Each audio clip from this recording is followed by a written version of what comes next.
Hello, Claire. Hi. How are you this morning? I'm great, thank you. Brilliant. Where are you joining me from? You're in Scotland, aren't you? Yes, I'm in Aberdeenshire, Inverurie specifically. Oh, So nice. yeah, this is where I grew up, and I have been back living here for the last 5 years or so. I've come back to my roots. Oh, and where were you in between? Oh, lots of different places, but I spent 7 years working in Dubai. So I'm still dreaming about my expat years and, Oh, still complaining about the cold, but I'm glad to be back oh, raising our family right next to our own families. So oh, yeah, that's it's good. nice. Yeah, that's nice, isn't it? Oh, good, good. But yeah, that sounds interesting. That sounds like a whole other episode in itself about working abroad. Yeah, it's like a whole other life as well. Yeah, I Feels bet. so feels so long ago. I bet. Well, thank you so much for joining me today. I know you're a You're busy welcome. lady, so I'm super excited to get into this with you. All things copyright, is that the right word? Copyright? Copywriting. Yeah. Copywriting, because Yeah. copyright is about legal rights and stuff, isn't it? Is Yeah, it I the think same word half with the two different meanings? no, it would be like a different thing. Copywriting, we'll get into this, I guess, but copywriting is about writing that's selling something. Okay. Whereas couldn't necessarily give you the best definition of copyright, but it is quite different. Yeah, it's about legal Uh, ownership of something, isn't it? yeah, Yeah. yeah, But yeah, we're not here to talk about that. We're not here to talk about copyright, we're here to talk about copywriting, yeah. which of all our small business owners that are listening, whether you know it or not, you are copywriting in your business every single day. But there's a way to do it well, and we're going to talk about that today. Yeah, Yeah. yeah. So first off, just tell us a bit about you, Claire, and how you came about to be working in copywriting. Well, yes, so I'm Claire. I'm a mum of two, which I think is always worth mentioning because Yes. my business, like most of us, certainly I know a lot of the clients that you work with and yourself, Amanda, that is how we, you know, base our businesses around family and family life. So yeah, I'm a website copywriter. I support small businesses, service-based businesses, in particular. So people that I've worked with before have been the likes of like a landscape gardening business, a bridal boutique, short-term holiday let business, photographer, wedding cake designer, that types of businesses, Mm-hmm. service-based businesses. And it's about getting them seen, getting them trusted via their website with website content that works. So website copy, so the words on your website, that helps people, look at your site and say, yes, this is who I want to work with. Mm-hmm. But I also help with other aspects of website content, so blog strategy, blog writing as well. And I work with clients one to one on copywriting projects, or writing blogs for them. But I also stick on my teacher hat. So I'm a former teacher, and that kind Okay. of leads into how I got here. But Yeah. I'm a former teacher, and I also do things like offer audits and advice on what people need to do. I'm always offering quite a lot of free advice, just because I can't help myself. If somebody asks, how can I make something better? I'm like, oh, well, where don't Oh, and you did that for me recently. So Claire had just sent out an email, and then had asked at the end if there was anything you were sort of struggling with in particular just now, if we could reply. And I just presumed it was a reply that you would be using then to create a further email or a blog post or something. But no, Claire very kindly come back with some really specific advice, which I literally ran with straight away. And I think that blog just now is certainly the best performing of the recent blogs that I've done. So that's Claire is awesome to worth hear. listening to. Yes, she knows Yeah, our so I stuff. guess I guess that's where like that kind of teacher sort of side of things come from. So that kind of set up the business. I think is one of your questions you asked. Yeah, this is what happens, Claire. Yeah, exactly. On a bit of a segue here and Yeah. there. So I'm a former English teacher. That's part of the reason why I was working out in Dubai. So a good portion of I had a 15-year career in education. Quite a bit of that time was out in a private international school in Dubai, Cool. where I was an English teacher, and then I led an English department, and then ended up doing a year maternity cover as assistant head of school as well. So I've kind of seen all sides of things, kind of running businesses, running the business, running the department, and, in front of the children as well. So when I had my first child, I wanted something that I kind of felt worked a little bit better for me in terms of, I know the benefit to teaching is that you get the school holidays, but I couldn't imagine going back into a teaching role when it's such a full-on job, with a small family as well. So I initially thought I would just do some proofreading, some editing, maybe some tutoring, sort of keep my hand in with sort of teaching and sort of the traditional red pen effect of an English teacher with editing for people, which is kind of where it started. But I'd always been quite entrepreneurial, very much an ideas person, creative. I'm a huge fan of doing research and about how to do research well. Absolutely love writing, obviously. And as an educator, most of my working life has been about helping people shine and getting the most out of themselves. And I really believe that the power of words can transform business. But there's businesses out there with fantastic services, fantastic products, fantastic ideas that can't sell themselves, that don't have the ability to make those words work to help transform their businesses. And I love doing that for them. I love helping them kind of steer them on the right path by either doing it for them or giving them some advice so that they feel armed to do it themselves. Wow, okay. And so then how did this business come around then? So so it very much was like I started out promoting myself as a proofreader and editor. I did some really quite big editing jobs. Kind of first run through of a parenting handbook for somebody before it went to a publisher, editing scripts and little things like that. But I kind of fell into copywriting and the business that I have now when I took on an editing job that I literally charged peanuts for. Okay. Because I thought it was an editing job, but because I can't help myself, I ended up providing a really comprehensive, researched back copy and user experience focused about page for this client. When she thought she just needed, and I thought initially that she maybe just needed some editing to just tighten it up a little bit, but then here I was, doing her SEO research and adding in, headings and subheadings and structuring the text so that it flowed well and read well and led people to the kind of button. And I was just like, this isn't editing. This is more. And it was on me. She ended up just getting charged what I said I would charge her, but it was more, and I loved it. I was starting to have conversations with people about, the purpose to the structure of a page, or how words and design go together, or about how the kind of guides about how, what to include on your website isn't just about filling in a template. It's about figuring out what works for your business and what works for the people that are reading your site. So it kind of evolved from doing a bit of editing, finding out that I quite liked copywriting, going on and doing a little bit of training, learning from the best, and evolving into kind of what it is now, which is predominantly focusing on website copy and then supporting with the kind of blog side of things as well. Excellent. Wow, that's so interesting. What a career so far, certainly. Excellent. And so copy, you'd said there, copy is the words, yeah? That's that the sort of professional term for the words that we're using in everything, like in our social media content and websites and whatnot, or what is it? So traditionally, copywriting would really be about any content where your purpose is to sell. The main purpose is to sell. So website copy, sales pages, adverts, sign up pages for a lead magnet or something like that. So at its heart, it's thinking about kind of psychology or kind of user psychology or buyer kind of consumer psychology and about persuasive language.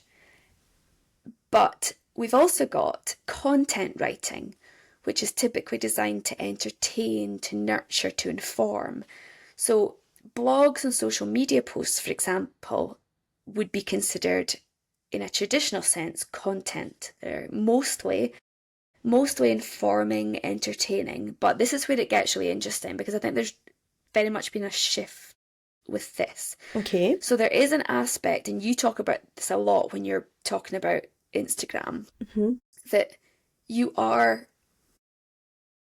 obviously kind of wanting to attract new audiences. You're looking to nurture those audiences with excellent kind of information and whatever, but you are there to make a conversion as well. So there is an aspect of almost all social media posts, and there should be a focus on blog posts and emails, as well as your website copy, as well, on selling, even though sometimes it'll be more subtle than it might be in a sales page, for example.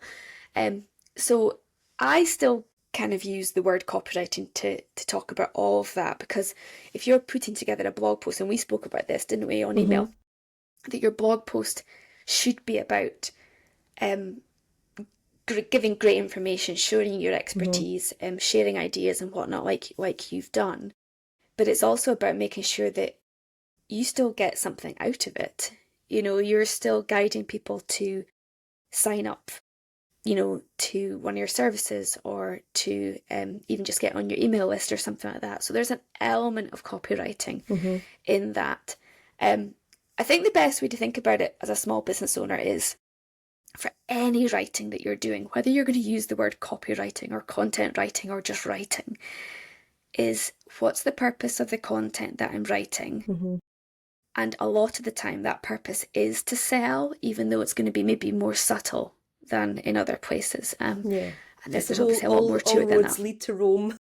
Yeah, everything that absolutely. we're doing essentially is, you know, taking us down that path, isn't it, as a business? Yeah. To make a sale. Exactly. Yeah, excellent. You did really help me recently. Just a bit of personal experience here. I've been blogging for like 11 years. So I blogged on my wedding and event floristry website as well. But, you know, for that, I've rarely given it much thought. I've just sort of blab, blah, blah, blah, yap in it. And I've never really thought about keywords or anything. And so recently I've been hearing, as I'm sure everyone has, a lot about ChatGPT and how they can then help you write. But what I did there is veered off a little bit and let ChatGPT take a bit too much control. And then it just wasn't sounding like me at all. I mean, I've programmed it and, you know, did all the work in it, so it knows what my business is about, brand, tone and voice and everything, but it's not the same. And I guess I was getting a bit lazy with it there, because I was thinking, well, that's fine. It's got keywords in it and whatnot, and that's, you know, that's what's going to get us found. But when Claire had a little look, she was like, well, you know, it's good, but what questions is this answering? Where is the purpose of this blog coming from? What is it you want to achieve? And also pointing out that this could be the first time someone's finding you online and there's no bit about you. And I was like, you know what, you're totally right. I can use ChatGPT to help sort of form topics and things like that. But definitely. I want to say, I like to write how I talk. It's really important to me that I do that. So you gave me some really good advice there. Just something that I'll do now in every blog is a little author bio at the bottom. So if someone's finding me for the first time, top or bottom. Yeah, exactly. So nice and straightforward. I mean, long ago, and you often see this. Are you, like, when you know, are cooking, Amanda, do you find blogs about, you know, here's the best recipe for, you know, such a, and they're always blogs, they're almost always they're a blog, and it starts off with a bit of a story, and, you know, then you're like, come on, just get to the ingredients. But they kind of, that kind of story element is maybe what more traditional blogs are like. But if your purpose is to use your blogs, of course, to add value, and of course to nurture your audience and whatnot, but at the same time, like you said to me, you said, but I also want my blogs just to get people on my website, for people to find me. So there needs to be some sort of strategic focus of, okay, I want to write about X, but what are people looking for? Like, what's the questions that people have? And the topic that I want to write about, can I, use what people are looking for as my means of shaping Yeah. my blog? So yeah, I think the author bio is a really good thing, because some people may come across your page for the first time, your website for the first time. Yeah, and don't know Via anything that. about you. Yeah. Yeah, and you also, in terms of like the user journey, want to guide them somewhere. So like, do you want to guide them back to your service page, or do you want them to guide them to your social media planner, buying your social media planner in your case, or whatever? So a bit like each of your website pages, each of your blogs, you need to think about, well, what's the purpose? What's the call to action? And it may just be something quite subtle, because most of your blog is there to, like, be your natural self, show what you're capable of, like what your services are and what you're capable of and whatnot. Yeah. But having that kind of strategic, okay, where's it going and what do I want people to do is so key as well. Yeah, as we should have with everything we put out there as business owners, shouldn't we? Because what's the point in spending the time doing it if it doesn't have purpose? Yeah, and we're talking a lot of time here on this sort of stuff. So even if you don't have a blog for your website, then you're writing content. Content copy, as you called it, is that way? Content writing, so for your social media, they have to have engagement content within the actual video or slides themselves and in the caption. Yeah. And everything should have a purpose. And I'm always saying that to, like, in my mentor group, before you post anything, what is it you want it to do?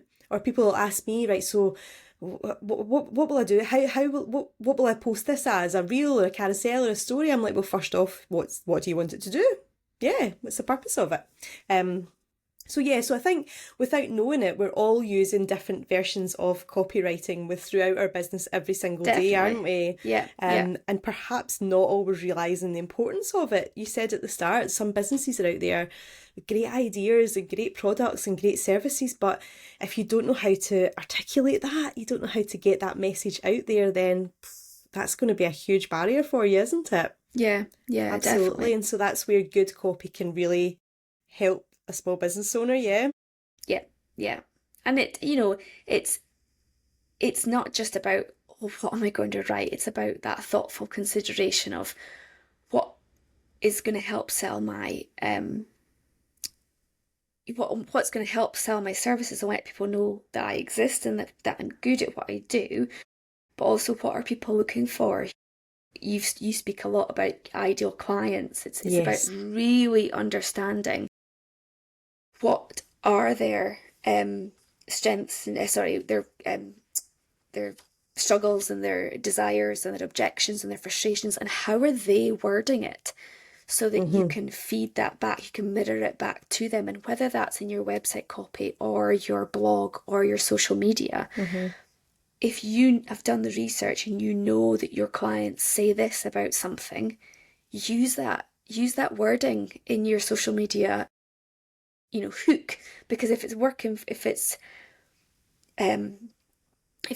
how somebody that you've worked with or want to work with feel, then it's going to be the same for the rest of your ideal clients, or a portion of your ideal clients.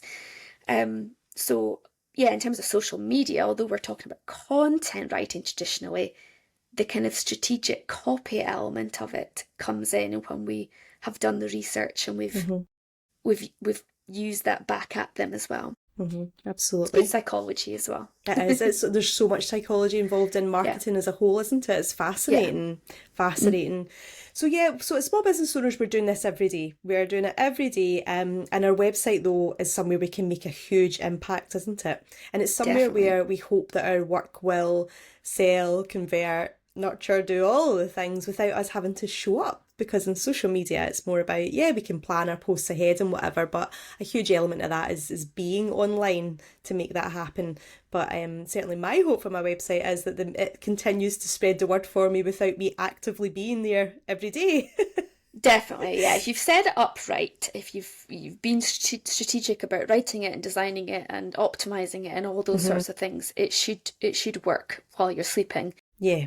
although it's the sort of thing you want to be coming back to periodically to look at. You wouldn't like not a just one and done, but not a daily thing necessarily. But not a daily thing, Yeah, not like your social media. Yeah, absolutely. And it's the same with your blogs. Like, if people aren't using blogs, they should be. I mean, I know you do, and a lot of people that you work with do as well. But again, it's the sort of thing that these blogs, people are going to come back and look at them in years to come.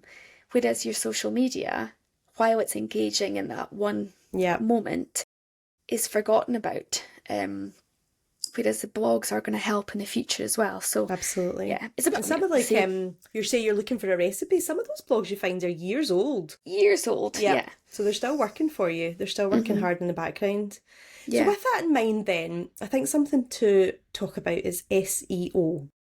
So if we're thinking about websites, because that's what you do, isn't it? Copywriting for websites. Yeah. So we're thinking about our websites. So SEO being search engine optimization. Could you tell us a bit more about that and what is it? And just what is it? It is something that sounds super scary, but really doesn't need to be, and really shouldn't be. Unless you're like this majorly big brand that expects to be found internationally or nationally, this whole I need to be on page 1 of Google isn't something you hugely need to worry about.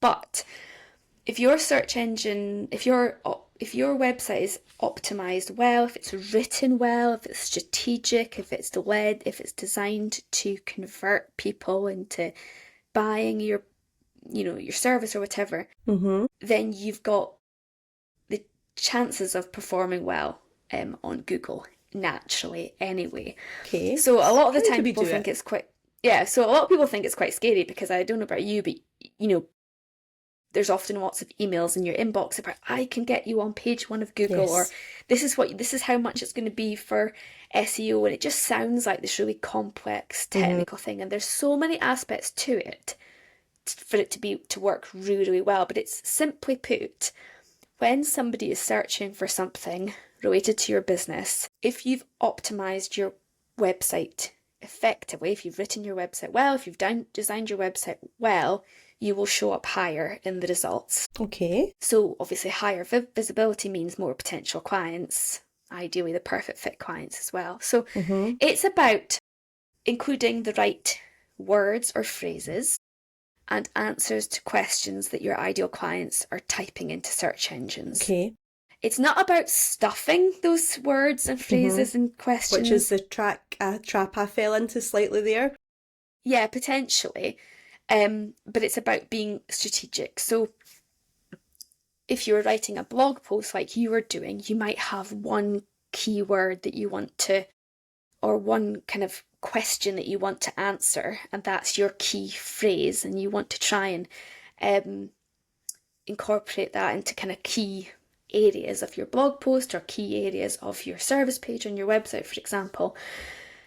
But as a starting point, it's about doing the research to figure out what you want to include. So is that back to then, like you say, I do talk about it a lot, and I'm not sorry, I talk about ideal client all the time, because it really is the foundation of any good business, and small or large. Like, I mean, I spoke to Maxine Laceby recently, who's the co-founder of Absolute Collagen, and she still refers to her ideal client profile every single day. She refers to it as her. She takes her to every meeting, she's at every table, because everything they do is for her. And so this is just like your website. It should be about what your ideal client, how your ideal client is going to find you. Yeah. So how do we do that then? So, well, the first thing I would do if I was doing a website copy project for a client, and I'm in the thick of one right at the moment, is about, I put together what's called, in the kind of UX kind of world, in the user experience world, an empathy map. So I will be looking at testimonials, social media posts, digging deep into forums and things like that of the ideal client, that my client, the ideal client of my client. Yep. and writing down all the things that I'm coming that I'm coming across that relate to what they're saying or thinking or feeling or doing. So you're putting yourself into the head of the ideal client, putting them into their shoes, and you're just looking for where they are online. where are they online and how are Yeah. they describing their problem? How are they describing the solution that they're looking for? Sometimes they don't know what the solution is that they're So looking their for. words, which is Their really important, words. isn't it? Yeah, so you can feed that into your copy. But also it's about things like, if I take my service as a website copywriter as an example, it's about, and there's tools online that you can use to do this, but I call it website copywriting because that's a technical term. But the clients that I typically have worked with aren't familiar with that as a term. They wouldn't know the term website copywriting unless they've kind of come from a marketing background or they've heard somebody else say it. So what you'll find on my website is that I use a variety of different ways to describe website copywriting. I've got a blog post that I just published the other day that's a website content writer. 7 signs that you need to work with a website content writer or something like that. Because website content writer is actually something that has a higher search volume than website copywriting. And there's different tools that you can use to sort of search for what people are searching for. But I've written a blog post that says website content writer, even though that's not how I would describe my title, but that is how somebody else would describe it or what they would be typing in. I need somebody to write the words for my website. So I might at some point on the website have words, a writer for the words for your website or something like that. So it's about a balance of finding out how people are speaking about the problem that they have, so you can incorporate that, and figuring out what questions they have or the questions that they're searching for. So if you are a wedding cake maker, and one of the questions that people are often asking is, something as simple as, how much does a wedding cake cost, or a homemade wedding cake cost, or something like that. If that's something that somebody has typed into Google, and I can see that in the people also ask section of Google, when you type out things into Google, it'll often come up with the questions that people are asking. And we can actually factor that question into one of the subheadings on the website, for example, because it's physically what people are looking for, what they're searching it's like the for. layman terms, isn't it? Their words. Yep, absolutely. That is so important. And so because they're typing that in, the next time somebody types that in, the chances of, your website coming up have increased because you've answered the question. You've factored in those keywords, but not only that, you've provided excellent content that's answered people's questions as well. As they say it and as they're thinking it. Yeah, absolutely. Yeah, that's a great example, like someone that makes wedding cakes, or I was thinking like maybe a nutritional coach, but someone's not necessarily looking for a nutritional coach. They might be looking to how to eat more protein in a day, how to lose weight in your 40s, that kind of thing. And sometimes they don't know that, they're at that, in terms of like their buyer awareness journey, they don't know that that's what they're looking for. Yeah. And so I might be looking for help with writing my website. I might be looking for someone like you, but not know that your title exists. I might just be typing into Google, what does a good website look like? What should I include in my website? And then you come across my blog, and then you find out. Yeah, exactly. Yeah, excellent. Yep. So that in itself is a great tip. Starting out, then you want to really understand your ideal client, who they are, where they're hanging out, what their problems are, that sort of thing. But then actually heading into Google yourself and just putting yourself into their shoes and doing a bit of research. What would you be typing here? Yeah, into Google, into Facebook groups, either private or public groups, into you can Reddit, do this on Instagram forums as well. Yeah, you can do a poll on Instagram. You can, I've periodically done it as well. I'm like, this is how I would describe something, but how are you as my audience? How would you describe it? What words would you use? And that can be really helpful as well. And so essentially that is SEO, that is search engine optimization then. That is you optimizing your site for a search engine to find it. Is that right? Exactly. So it's then about using those keywords in the right places. So the main heading on each of your website pages needs to contain a keyword, and it needs to be one main heading, one keyword per page. Okay. So that you're not confusing Google, and so my website copywriting service page, I'm pretty sure that the keyword is website copywriting service, whereas my website copy audit page is going to have a different keyword because I want it to attract different, have a different focus, basically.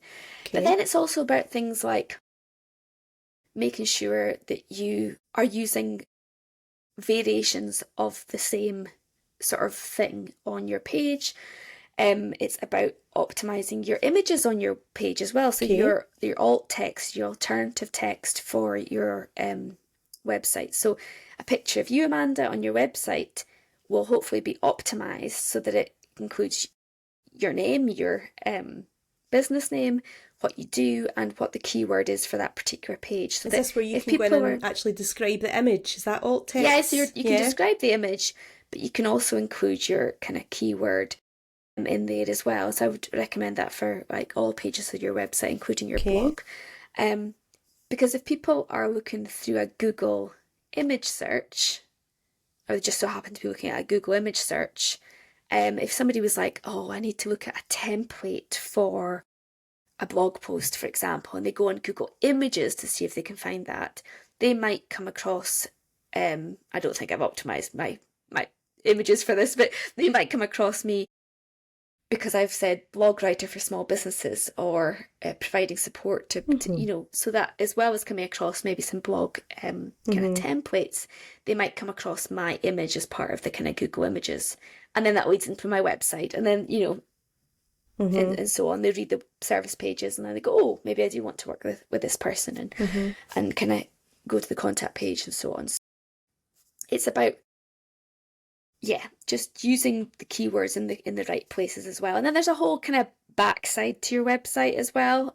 So for those of you who are, have ownership, which you should do as a small business owner, to the kind of back end, or the kind of backstage, as I like to call it, of a website, where you're telling the website what your main headings are, what your subheadings are, what your meta description is, what the small description is to describe the content of a website.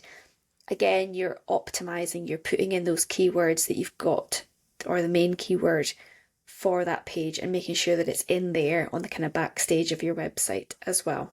Okay, cool. Gosh, that's... And I could go on and on for days about SEO, but as a very basic, it's that, yeah. Okay, so that's definitely something we need to be aware of with our websites then, is SEO, our ideal client, and the sort of terms that they are searching for that will lead them to us. Yeah. Anything else? And it's also about not getting your knickers in a twist about it as well. Like, good. So it can be quite, I've got to get this right.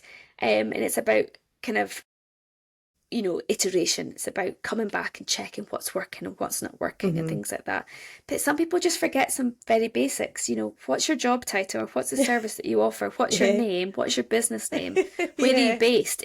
Get all of that into your website, and that's good SEO as well. Okay, brilliant. And so what else is an absolute must when it comes to copywriting for our website then? Anything else that we really need to take into account? So understanding your audience's pain points and desires, mirroring that language back to them. We've kind of talked about that.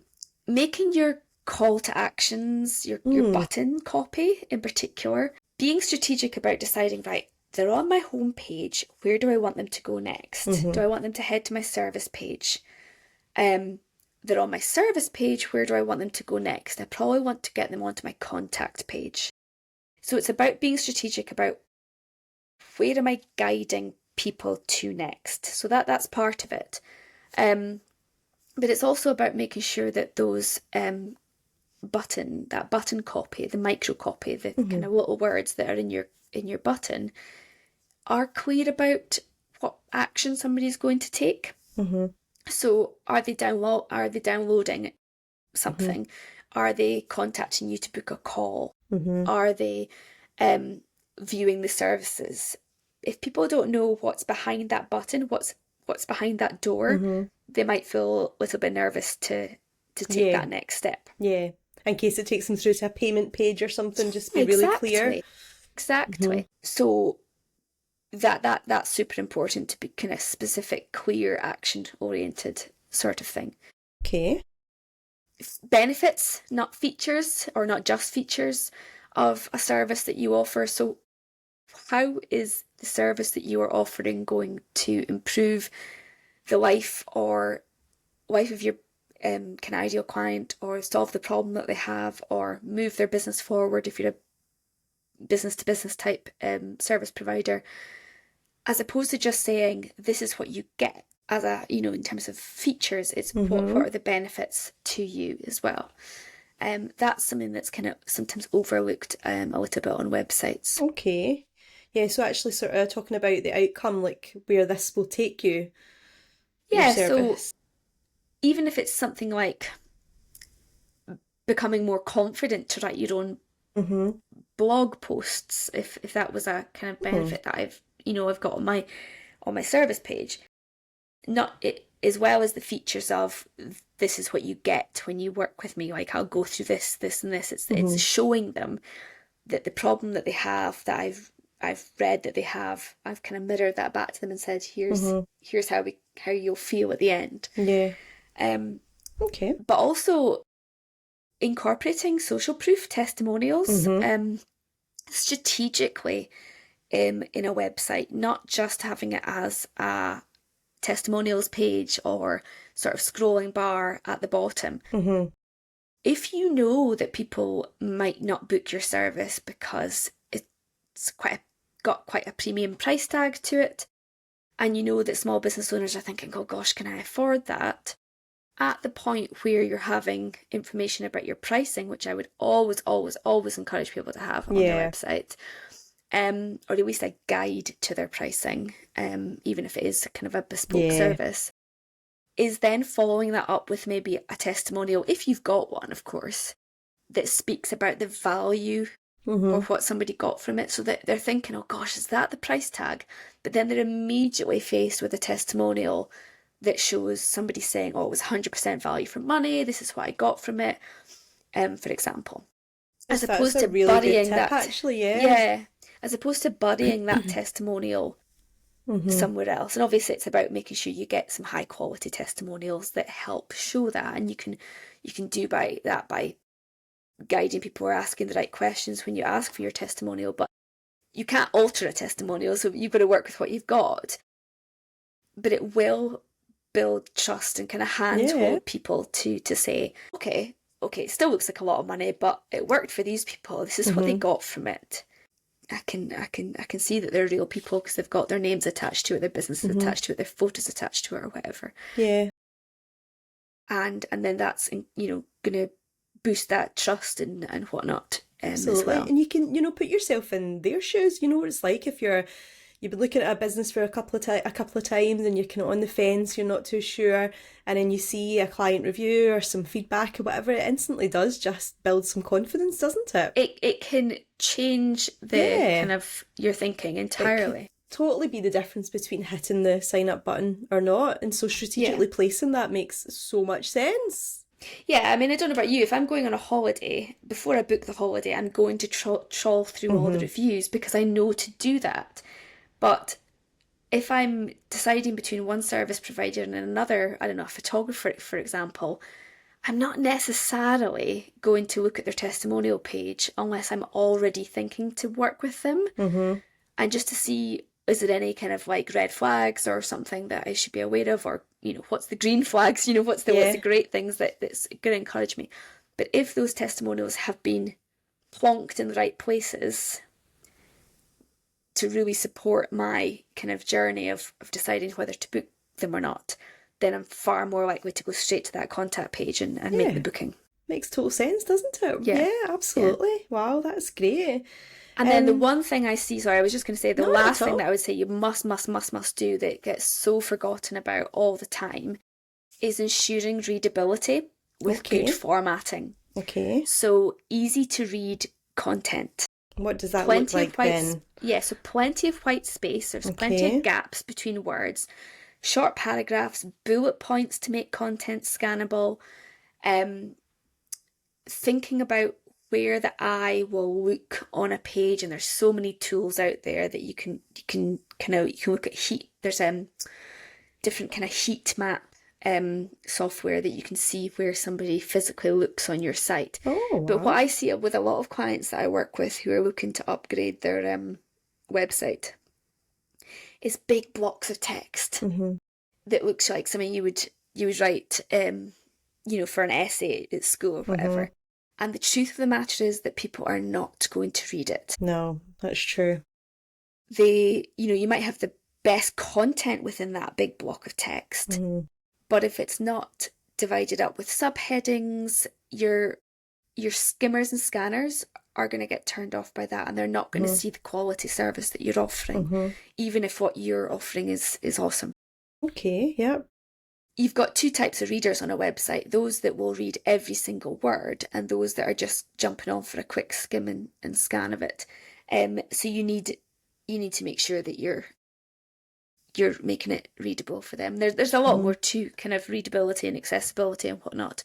But if you're designing your own website or even just updating your own website, that's 100% get those subheadings in there, divide up the content, no big blocks of text. Yeah, Or very, and again, very few little blocks of text. yeah, and again, just putting yourself in their shoes, that you don't want to read big blocks of text either, don't you know? You just kind of want No. to get to the point. And Yeah. then you might sometimes skim as well to like get to the main bits, get to the price, and then go back to the top and read it a bit more Absolutely. thoroughly. Yeah. Yeah. Yeah. So actually those two types of readers could be in the same person, couldn't they? Definitely. Yeah. I think I'm that type of person. Yeah, I am as well. Yep, absolutely. Because you were saying about the price, there's so many websites don't include prices, and it's just really frustrating and a waste of time for everybody, isn't it? It is. Like I jumped onto a kind of Instagram, conversation with a service provider recently, just for myself, not as a business owner, it's just as a person. And she didn't have her pricing or much detail about the service that she was offering on her website. Ultimately, I liked what she was talking about on her socials, so I wanted to find out more, so I asked the questions. But if she'd had her website optimized really, really well with answering all the right questions, having the pricing on there, I would have known instantly that I really wanted to work with her, that price wasn't going to be a barrier to working with her. And ultimately, I did end up deciding to work with her, but she was doing herself a disservice because she didn't have that in there, and she might have been turning off people. Yeah, like when she told me what the price was, the experience I thought, that's not expensive. Yeah. And the experience for you could have just been so much nicer, that whole sort of buying experience. Yeah, exactly. Excellent. Okay, so if anyone's listening just now who's like, okay, I'm going to pull up my website just now, I've got an hour. What can I do? What would you suggest doing just now? Just the pressure is on, Claire. Someone's got an hour and they're like, oh my God, I'm listening to this. I need to pull up my socks here with the website. What can I do just in a little quick just now? Okay. The best thing they could do in an hour is make a huge big list of all the things that we've talked about today, and like, do they see that on their site? Do they see their testimonials kind of doing it, answering questions? Do they have big blocks of text that they need to come back to? I suppose the best use of an hour would be to kind of come up with a bit of a game plan as to what needs to change. Because an hour goes by too quickly to do that. But okay, let's imagine that most of the content on the website is great, and it's just a case of just get those testimonials in the right places. Okay, so if you were thinking if there was only one thing you could do right now to tweak your website, would you say testimonials? One thing would be that. But then again, some people, a lot of businesses are not going to have much testimonials, so maybe let's think of a different one. Okay, let's lead with headings and subheadings. Yeah. Do you have enough headings and subheadings? And let's just pay attention to the homepage in particular. So what is in that hero section, that very first scroll, what we call above the fold or hero section of your website? So that's the bit you hit before you have to swipe up. Before you have to scroll down or whatever. Okay. Yeah. Who are you? What service do you offer, or what solution do you offer? And what should the person do next? Love it. Yeah. If it's not instantly clear what you do and what you offer and what they should do next, whether that's contact you, look at your service page or whatever, you need to get that fixed. And anything else is not needed in that hero section. Okay, love that. Yeah, so keep it nice and clear. Just focus on that. So if you've only got an hour today to go and do one thing on your website, head to your homepage, look at your hero section above the fold. And we're looking for about you, who you are, what you offer, what your solution is, and what you want the person to do next. Yeah, ideally not too much kind of like me, I, but yeah. At a Have glance, a look at that. do I At a want to work glance. with you? Yeah. Are you offering what I'm looking for? That kind of thing. Exactly. And if Love you're it. not sure if you feel like you can't see that, ask a trusted friend or a few trusted friends. Mm-hmm. You know, can they tell right away from the very first bit what you do, what you offer, what they should work with you, and what they should do next. Absolutely. Love it. There you go. So if anyone is listening and taking all of this in and like, right, I am going to get a game plan. These are amazing tips. I'm going to write this down, but I do just want to pull up my website just now and make one tweaked on change. That's where to go. The hero section, called that for a reason. Yes. Brilliant. So equally clear, if our listeners are tuning in and like, oh my God, I don't have any of this on my website. My website is huge blocks of text with no keywords. It's not really been well thought out at all. And I cannot think of anything worse than going in and trying to tackle this myself. Can you help? Absolutely. My kind of main big service is where I take everything off your hands and we basically kind of put a red pen through everything and start again. Is that when your teacher comes in? Yeah, that's where my teacher comes in. Where we would do the research, rewrite all your website, because it might be a case that somebody needs more service pages than they're currently having. Okay. And so on. So it's not just a case of like tweaking, it's a case of kind of doing the full overhaul. And this works particularly well if you're going to do a full website redesign. You know, you're going to work with a designer who's really going to have the eye for making sure that we're getting that copy to pop in the best ways. So that would then be more than just yourself then. That would be a web designer as well, and perhaps photography as well. Potentially. Full overhaul, yeah? Full overhaul, yeah. Okay. And I a lot of people that I've worked with, I can offer suggestions of people that they can get to support. But I've also worked with people on their website copy where they're going to go and do the design element themselves, and I can offer some kind of basic guidance on that for them. But the other thing that I offer, which is kind of more of a kind of budget friendly option for people, is a copy audit. So I'll look at everything on your site, the optimization, the messaging, the readability and everything like that, and I'll do the prep work, and then we'll have a 90-minute call and I'll talk you through everything and give you an action plan away with you to say, this is what you need to work on. These are your priority areas, bespoke to that business. Because there might be a business that's already got a great hero section, but their other sections need work, or they've already got great testimonials, used in quite well places, but other things aren't great. So there's kind of, it's a bespoke sort of action plan for that business. Okay, brilliant. As well. And how much does that service cost start from then? So that is a set price. The website action plan, it's a 90 minutes of your time. Obviously, I do time at either side of it. And it's £300 currently. Okay.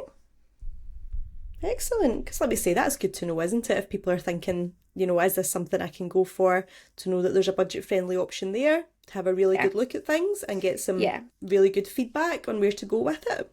Yeah. Perfect. And one thing I do offer is for that current client that I'm working with on their full website copy overhaul, is that I say that if after the action plan call, ultimately you think it's just too much and you'd like me to go ahead and kind of do everything for you, I take that price off of the full website copywriting service. Okay. So I've kind of, they're getting a discount on the full website copywriting service, but they've already paid for it, so to speak. So they're that's not a really good deal. Effectively pay twice. Yeah, that's a brilliant deal. Yep, yes, because maybe after the audit it just comes out and it's just too much for someone to tackle. Yeah, absolutely. Yeah. Brilliant, okay. And you mentioned, so you've obviously got your own blog as well and lots of resources on there. So where can we find you if we want to have a look at that?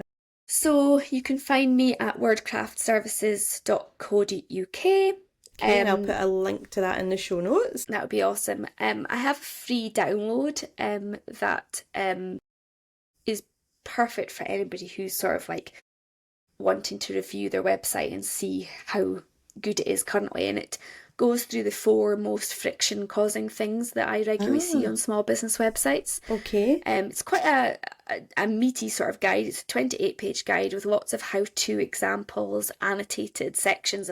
In fact, it includes a bit on the hero section that we were just talking about. So this is what a good hero section should look like. Here's the different elements. Here's the technical terms you need to know, kind of explained in layman's terms, so that you can make sure that, if nothing else, you can get these 4 things sort of sorted yourself. And if you're still looking for help, you can come and see me. Brilliant. Okay, and so we can find that on your website then? Yeah, you can find that underneath Learn From Me. There is the free web copy audit sign up page.